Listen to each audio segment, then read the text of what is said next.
Hola a todos, vamos a ver el tema 3, vamos a terminarlo. Concretamente vamos a ver los apartados que tenéis en azul fuerte, que serían los costes indirectos de fabricación, la capacidad productiva y las implicaciones que tiene para la toma de decisiones, que sería lo que se conoce normalmente como la espiral de la muerte. Los apartados que tenéis en rojo son de estudio alumno, que son apartados teóricos que entrarán en las pruebas de evaluación. ¿Cómo definimos los costes indirectos de fabricación? Pues los costes indirectos de fabricación son aquellos costes que vienen por recursos que utilizamos en el proceso de fabricación, pero que no son directos, que no pueden ser relacionados de forma inequívoca, sin duda, con un proceso, producto o servicio, ¿vale? Eso sería indirectos a los procesos, indirectos a los productos, indirectos al servicio. ¿De dónde salen estos costes indirectos? Pues tienen cuatro orígenes principalmente. El primero sería por utilizar el activo, el segundo sería por prestaciones de servicios que recibimos de otras empresas, el tercer origen sería materiales indirectos, que son los que hemos llamado normalmente materiales auxiliares, y el cuarto la mano de obra indirecta, personas que trabajan en la empresa pero cuya dedicación no es para un solo producto o para un solo proceso, sino que son personas que pueden estar dedicados a más de un producto o a más de un proceso. Los costes derivados del activo normalmente tienen su origen en su depreciación, y esa depreciación es lo que vosotros conocéis normalmente como amortización, que es la que trata de reflejar la pérdida de valor por el uso o por el tiempo. En este caso hemos diferenciado dos orígenes de esa depreciación. El primero sería las causas técnicas, que sería el uso, ¿vale? La depreciación por el uso de una maquinaria, por ejemplo. Y luego están las causas económicas, que esas son las causas que recogen cambios en la demanda, cambios en la tecnología, de forma que nuestra maquinaria, que es el ejemplo que estaba poniendo, pasa a tener menor valor para la empresa. Estos costes indirectos son los únicos que pueden tener una parte fija, que como vimos en el tema 2, había costes semivariables y costes semifijos. Pues bien, esa parte fija siempre está relacionada con la capacidad productiva. Es decir, cuando nosotros invertimos en una capacidad para nuestra empresa, eso genera unos costes fijos que vamos a tener que afrontar para poder dotarnos de esa capacidad a medio y largo plazo, ¿vale? Pero esa capacidad normalmente uno dice, ¿qué capacidad tiene mi maquinaria? ¿Qué capacidad tiene mi empresa? Pues hay distintos conceptos relacionados con la capacidad. El primero sería la capacidad teórica, que es la capacidad que tendríamos con una eficiencia y una eficacia total, es decir, sin pausas por ningún motivo, sin errores, sin reprocesos. Es una capacidad, digamos, desde el punto de vista ingeniero, ¿vale? Serían las máquinas trabajando a pleno rendimiento durante todo el tiempo. En segundo lugar, tenemos la capacidad práctica, que sería esa capacidad desde el punto de vista de ingeniería, pero teniendo en cuenta las paradas normales, las vacaciones, las averías, es decir, una capacidad más realista, ¿vale? Esas dos capacidades reflejan lo que puede hacer la planta, ¿vale? El nivel de actividad al que puede llegar la planta. El primero, el teórico, no se alcanza nunca y de hecho su nombre lo refleja, es teórico solo, pero la capacidad práctica sí. Es el límite que tenemos nosotros y que tenemos que saberlo, ya que cuando hay un aumento de la demanda o una disminución de la demanda, debemos pensar si tenemos que adaptar esa capacidad práctica. Después, desde el punto de vista del mercado, es decir, desde el punto de vista de la demanda, diferenciamos capacidad normal y capacidad presupuestada. ¿Cuál es la normal? La capacidad normal es una capacidad media, ¿vale? La que estimamos para un medio plazo o largo plazo. En cambio, la capacidad presupuestada, esta sería la que es para el año que viene. Normalmente en la empresa se hacen previsiones para el año siguiente, pues esa capacidad sería la que podemos prever más a corto plazo, normalmente un año.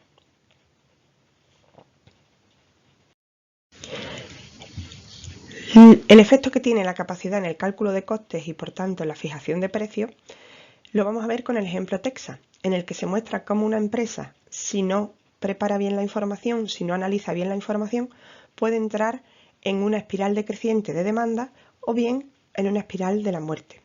Así Texa es una empresa que vende cajas de polvorones. y la media de producción de los últimos años la ha fijado en 5 millones de cajas al año. Esos 5 millones de cajas sería lo que se conoce como capacidad normal, ¿vale? Sería la capacidad que tiene la empresa a la vista de un largo plazo.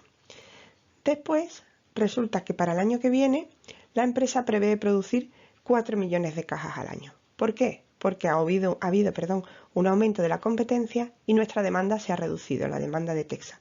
Esas 4 millones de cajas sería lo que se conoce como capacidad presupuestada, la capacidad para un horizonte de un año. Con estos datos, la empresa se pregunta cuál es el precio que debe fijar para vender cajas de polvorones sin perder dinero. Y en este caso, la empresa decide que ese precio tiene que tener como referencia 6,55. Es decir, la empresa puede calcular los costes en función de la capacidad normal, 5 millones de cajas, o en función de la capacidad presupuestada, 4 millones de cajas. Si los costes fijos son 5.400.000 en ambas alternativas, ya que no cambia la estructura de costes según la capacidad que nosotros decidamos tomar como referencia, en el caso de utilizar 5 millones de cajas como la capacidad que debemos tomar como referencia para calcular los costes, el coste fijo de cada caja sería 1,08 euros. En cambio, si esos 5.400.000 los dividimos entre las 4 millones de cajas que sabemos que es más probable que vendamos el año que viene, el coste fijo que debe soportar cada caja es de 1,35 euros. Los costes variables de cada caja no se ven afectados por la alternativa que elijamos, es decir, serán 5,20 euros de materiales, mano de obra directa para cada caja, tanto si tomamos como referencia la capacidad normal como si tomamos como referencia la capacidad presupuestada. La empresa, por lo que hemos visto, ha decidido que la referencia va a ser 6,55 euros la caja. Ha tomado como referencia la capacidad que prevé utilizar el año que viene, la presupuestada. Con esta decisión resulta que llega un competidor y le ofrece a nuestro cliente 1 millón de cajas a 6,40, es decir, a un precio inferior al que nosotros tenemos previsto como referencia. Es decir, que nuestro cliente se va, perdemos ese pedido y ahora la capacidad presupuestada pasa a ser de 3 millones de cajas al año. De 4 millones que preveíamos vender, ahora la previsión pasa a ser de 3 millones. Al disminuirse esa capacidad, es decir, al realizar los cálculos con ese 3 millones de cajas, la referencia pasa a 7 euros. De forma que si ahora decimos que ofrecemos las cajas a 7 euros la unidad, puede llegar otro competidor o este mismo competidor con sus 6,40 euros la caja, robarnos otro cliente y quitarnos otro millón de cajas de nuestra previsión de producción.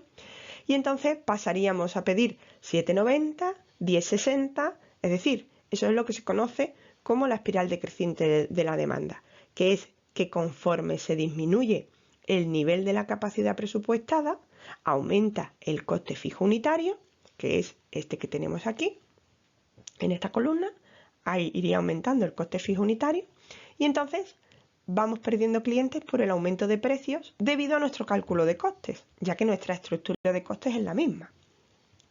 ¿Cómo se soluciona este problema?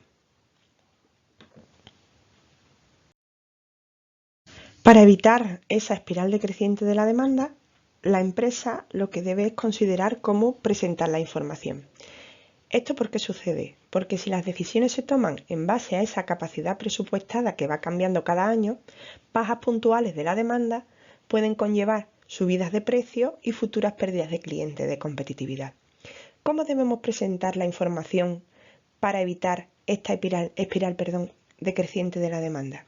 Pues lo primero que tenemos que hacer es estimar los costes unitarios en función de la capacidad normal, ¿vale? De la capacidad a largo plazo de la que se ha dotado la empresa. Ese coste unitario sería el coste variable total de la capacidad normal, el coste fijo total de la capacidad normal entre la capacidad normal. Y una vez que conocemos ese coste variable unitario y ese coste fijo unitario correspondiente a la capacidad normal, lo que debemos incorporar al producto son solo los costes fijos correspondientes a la capacidad que utilizamos, ¿vale? Y el resto, que son debidos a no utilizar toda la capacidad o también, como se conoce, por su actividad, serán costes del resultado del periodo, es decir, costes que no llegan al producto. En Texa, si quisiéramos evitar esa espiral decreciente, los cálculos que deberíamos hacer para esa capacidad presupuestada de 4 millones de cajas en la que comenzamos hace 2 diapositivas, considerando la actividad, lo primero que tendríamos que hacer es calcular el coste fijo asociado a la capacidad normal, el coste fijo unitario asociado a la capacidad normal, que se calcularía como los costes fijos totales, 5.400.000 euros entre 5 millones de cajas. Esta cuenta nos indica que cada caja debe soportar 1,08 euros de costes fijos derivados del uso de la capacidad normal. El coste variable de una unidad es 5,2 euros la caja y, como hemos visto antes, no varía en función de la capacidad, es constante. De forma que el coste total sería 6,28, el coste variable unitario más el coste fijo unitario. Así, los costes fijos que se asignarían al producto serían los 4 millones de cajas que vamos a producir por 1,08 euros de costes fijos que debe soportar cada caja, un total de 4.320.000, es decir, que asignamos menos costes fijos de los totales. Los totales eran 5.400.000, pero como no estamos trabajando al 100%, solamente le vamos a asignar a nuestros productos 4.320.000 euros en total, de forma que el resto, 5.400.000 menos esos costes asignados, 1.080.000, sería el coste de la subactividad. Ese coste de subactividad que iría al resultado del periodo, no penalizando el coste de nuestros productos. El precio que le ofertaba nuestra competencia o su competencia al cliente era de 6,40. Por lo tanto, nosotros ahora nuestra referencia es 6,28 y sí podemos competir. Para un cálculo más directo, pues sería la fórmula igual que la que vimos en el tema 2 en el método de imputación racional, que el coste de su actividad sería el coste fijo menos la proporción de la actividad real sobre la actividad normal por el coste fijo. En nuestro caso sería 5.400.000, que es el coste fijo, multiplicado por la diferencia de 1 menos el nivel de la capacidad presupuestada, 4 millones de cajas, entre el nivel de capacidad normal, 5 millones de cajas. A continuación, comenzamos el tema 4, que sería la asignación de esos costes indirectos. En concreto, en esta sesión lo que vamos a ver será la diferencia entre el modelo inorgánico y el modelo orgánico de asignación de costes, de acumulación de costes. ¿Por qué debemos asignarle costes indirectos a los productos? Pues en primer lugar, porque motiva a reducir costes, a mejorar los costes. Además, nos permite medir correctamente el rendimiento de los responsables que están en la empresa y valora de una forma más adecuada los inventarios. Tenemos 3 opciones. La primera opción para asignar los costes indirectos. La primera opción sería no le imputamos los costes indirectos al producto y los mandamos todos al resultado. La segunda opción sería utilizar un solo criterio de reparto que se le llama modelo inorgánico. Y la tercera opción sería utilizar muchos criterios de reparto que se le llama modelo orgánico. El modelo inorgánico. El modelo inorgánico es aquel que asigna los costes indirectos de fabricación en los casos que hay más de un producto con un único criterio de reparto, con un único criterio de asignación. Este modelo se utiliza mucho en países anglosajones y en empresas pequeñas. Concretamente, tiene 2 fases, la fase de clasificación y la fase de imputación. La fase de clasificación es aquella en la que las cargas del ejercicio se clasifican como incorporables o no incorporables y las incorporables como directas e indirectas. ¿Para qué hacemos esta fase? Esta fase se realiza para saber cuál es el importe de los costes indirectos que tenemos que hacer llegar a los productos. Sería lo que nosotros conocemos como el cuadro de clasificación de carga. Esa es nuestra fase de clasificación. Y después la fase de imputación, que es hacer llegar los costes indirectos a los productos o servicios. En este caso del modelo inorgánico se realiza aplicando un coeficiente de reparto al que se le llama ratio overhead, en el que los costes indirectos llegarán a esos productos terminados. Así, el ratio overhead o el coeficiente de reparto de esos costes indirectos será común para todos los costes indirectos, es decir, con el total de costes indirectos se relaciona solo con ese ratio, y normalmente se suele calcular con estimaciones de los costes indirectos que prevemos tener para un nivel de actividad normal. Normalmente, usar esas previsiones, esas estimaciones, nos permite saber los costes unitarios y fijar precios antes de que pase el periodo y además calcular el coste de su actividad a priori. Ese ratio, ¿cómo se calcula? El ratio overhead se calcula como costes indirectos entre nivel de actividad. Nosotros, por simplicidad, vamos a suponer que los datos estimados coinciden con los datos reales.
Pues bien, en el primer apartado, para saber cuál sería el ratio overhead si la empresa mide su actividad en horas de mano de obra directa, ese ratio se calcularía como el total de los costes indirectos que tiene la empresa, 16.000 euros, entre el total de horas de mano de obra directa, que serían 8.200 que tenía un producto y 2.200 que tiene otro producto.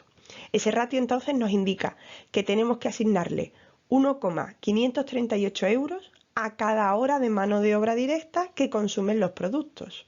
Así, la cantidad de costes indirectos que se le haría llegar, que se imputaría a cada producto sería, para la sal fina, 8.200 horas de mano de obra directa que tenía este producto por 1,538 euros de costes indirectos que lleva cada hora.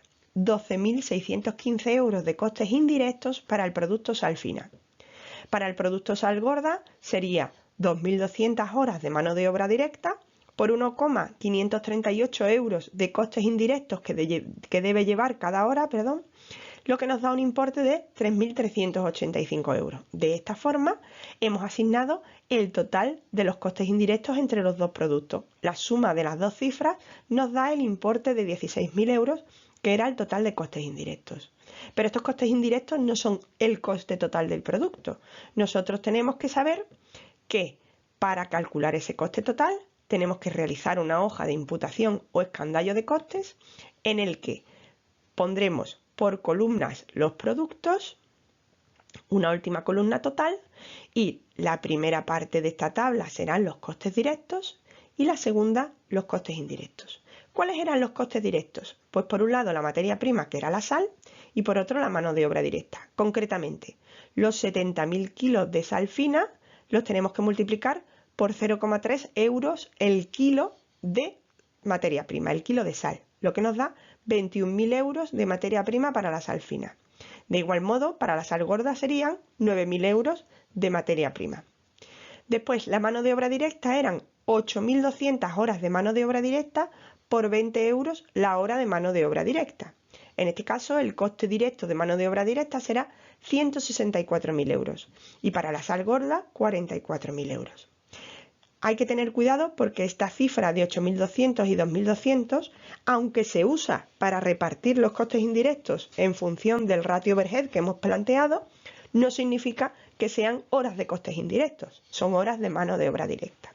De forma que el coste directo de la sal fina es de 185.000 euros y el coste directo de la sal gorda 53.000 euros.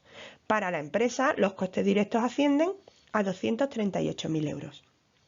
En cambio, los costes indirectos se corresponden con los que nosotros hemos calculado, 12.615 para el producto sal fina y 3.385 para el producto sal gorda.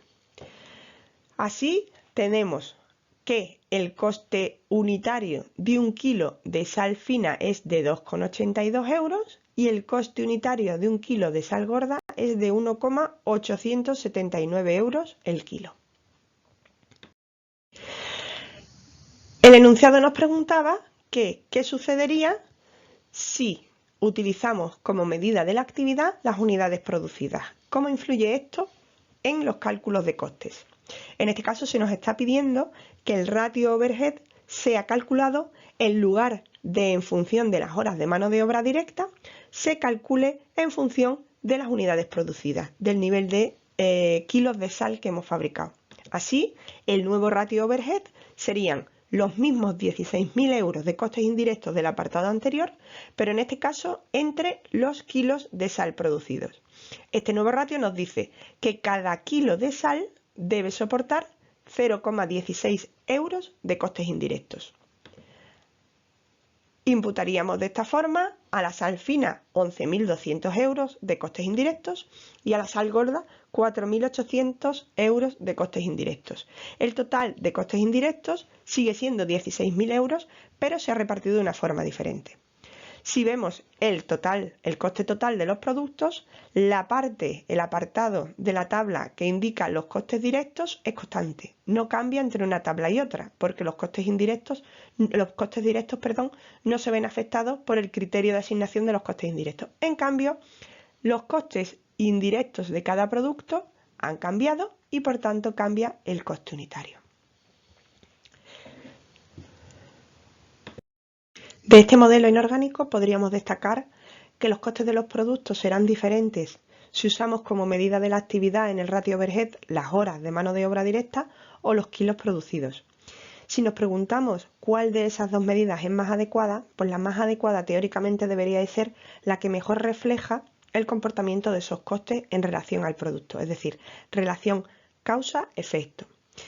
En el modelo inorgánico esa relación causa-efecto es muy complicada de expresar porque están muchas funciones agregadas, están muchos costes diferentes agregados. Entonces, nunca va a haber una medida de actividad muy clara, salvo que la actividad principal de la empresa o la actividad de la empresa en su conjunto sea muy sencilla y tenga como única medida horas de trabajo, por ejemplo, o horas de personal. Dependerá de que la actividad sea de un solo tipo.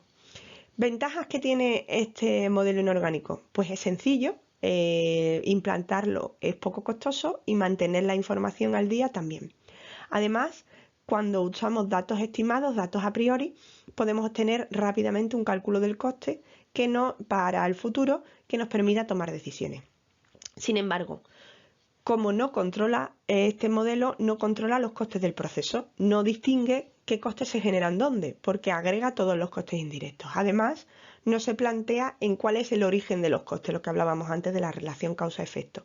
Agrega y no sabe cuál es el origen de cada uno de esos costes. No analiza los costes de las distintas fases que llevan a la producción del producto o al desarrollo del servicio, a la prestación del servicio. Esa única clave de reparto implica considerar que los costes indirectos se comportarían igual en todas las funciones, lo que hace que la información de este tipo de modelo de costes es poco precisa, es poco útil para la toma de decisiones. Ante estos inconvenientes, pues encontramos el modelo orgánico que trata de solventar estas ineficiencias y aportar más información a ese proceso de toma de decisiones. Así, el modelo orgánico será aquel que rastrea dónde se van generando los costes, localizándolos primero en las secciones o departamentos para luego hacerlos llegar al producto. Es decir, que este modelo orgánico incluye una nueva fase que se llama localización. Esa fase de localización es lo que hemos dicho que es hacer llegar los costes a las actividades, centros o secciones. Por tanto, serían 3 fases. La primera, la clasificación, que es idéntica al modelo inorgánico, nuestro cuadro de clasificación. La segunda sería la localización, en la que creamos tantos centros de localización de costes o secciones como necesitamos para el control, como necesitamos para gestionar la empresa. Y repartimos los costes indirectos entre todos esos centros. Ese reparto de los costes indirectos se realiza en una hoja o cuadro de distribución. Y por último, imputamos los costes indirectos de los centros a los productos.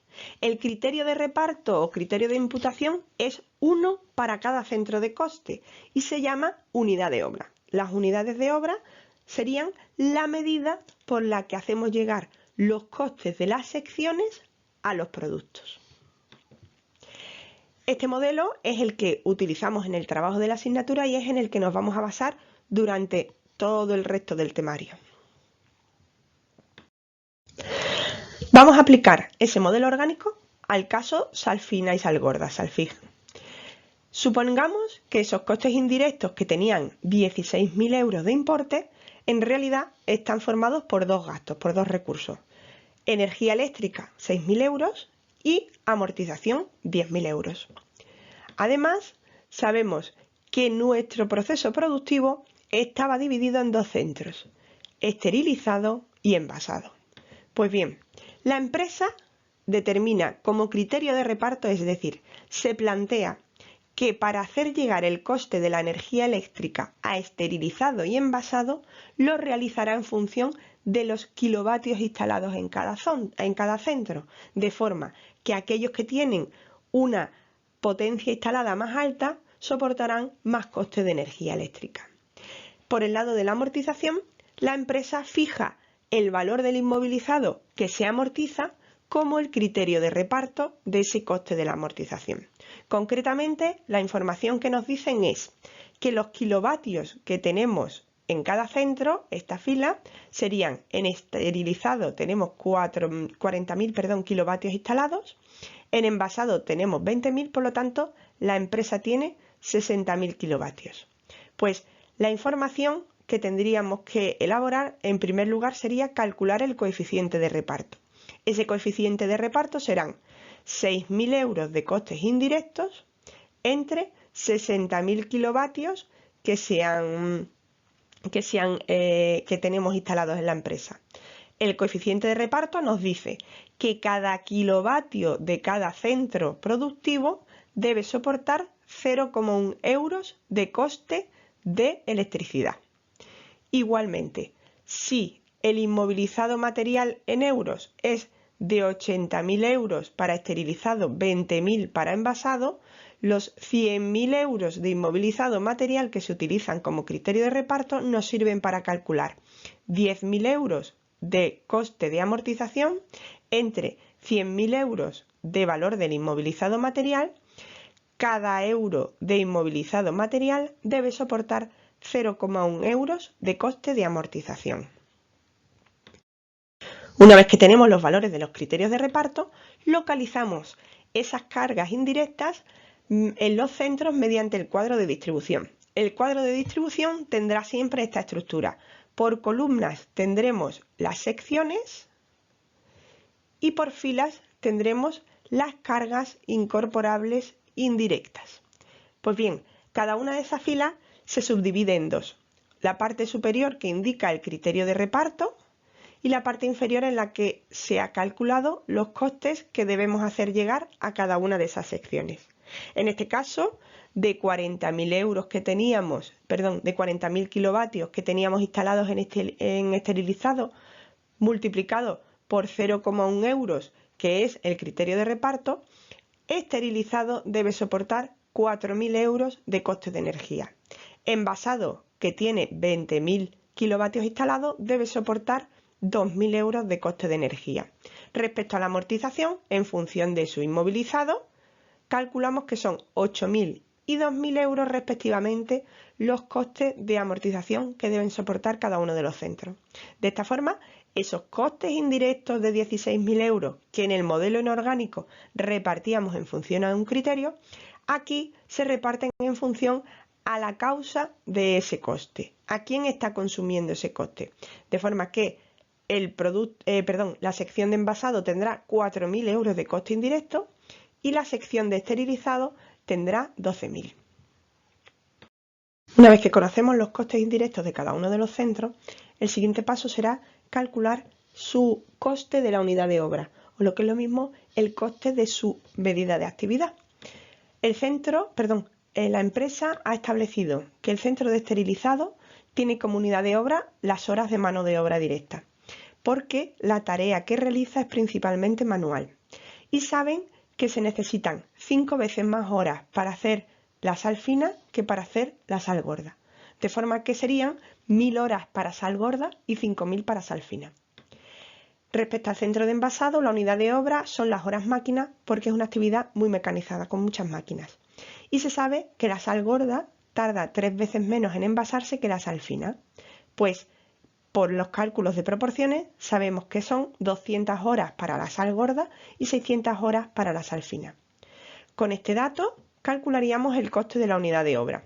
Ese coste de la unidad de obra para esterilizado sería que los 12.000 euros que vienen de la tabla anterior del total de costes indirectos se dividen entre las 6.000 horas hombre que tienen como unidad de obra y nos da 2 euros la hora hombre como coste de la unidad de obra. Respecto a envasado, de los 4.000 euros que sabíamos que vienen de la tabla anterior, los tenemos que repartir para 800 horas máquinas, que son las que realiza la sección. En este caso nos da un coste de la unidad de obra de 5 euros la hora máquina. En la siguiente parte de la diapositiva tenéis los cálculos por los que se ha sacado las horas hombre y las horas máquina en base a las proporciones que daba el enunciado.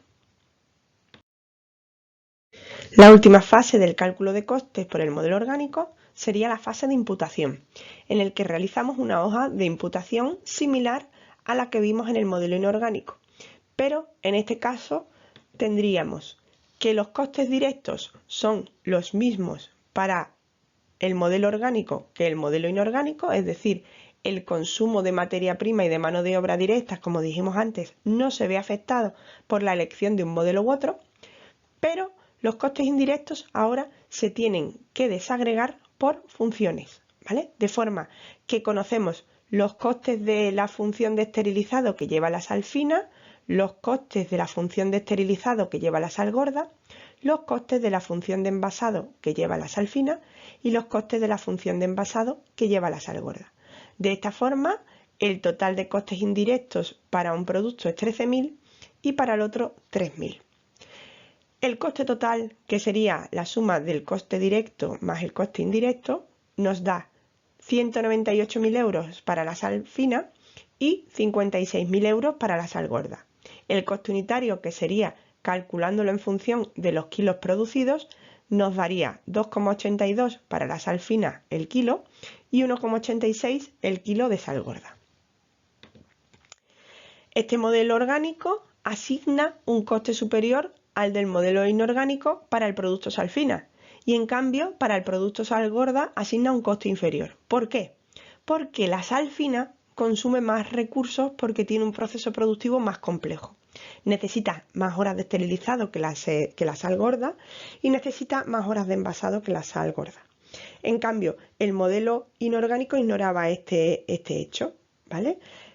El modelo orgánico, al basarse en la actividad de cada uno de los centros, refleja que a más actividad consumida por un producto, mayor coste se le debe ser imputado. En este caso en concreto, al ser la diferencia entre los costes obtenidos por ambos modelos tan pequeños, pues sería la empresa la que debe decidir si le conviene utilizar un modelo orgánico o inorgánico. Respecto a las ventajas e inconvenientes de este modelo orgánico, pues vemos que el modelo orgánico da un valor más ajustado al coste de los productos, ya que hace un seguimiento, un rastreo de los costes como se van generando a lo largo del proceso. Además da información de cómo se va generando este coste en cada uno de los centros y permite evaluar a los responsables, las actividades que van realizando en esos centros y el control de dichos responsables y de las actividades. Inconvenientes de este modelo, pues es más complicado, es más complejo y sucede que como es necesario fijar muchos criterios de reparto y son procesos procedimientos complicados, pues es costoso de implantar y costoso de mantener actualizado, de tener la información de niveles de actividad y de criterios de reparto actualizada. ¿Cuál es mejor de los dos? Pues no existe un modelo mejor que otro, sino que las necesidades de la empresa deben orientar la elección entre un modelo orgánico y un modelo inorgánico. Para eso debe mirar su proceso productivo, que si es extremadamente sencillo no compensa un modelo orgánico, los factores del entorno, tanto internos como externos, ya que si todas las empresas tienen un nivel detallado de coste pueden llegar a ser más competitivas que la tuya, y el coste del diseño, la implantación y el mantenimiento del modelo comparado con el beneficio que obtienes al obtener más información en el orgánico que en el inorgánico.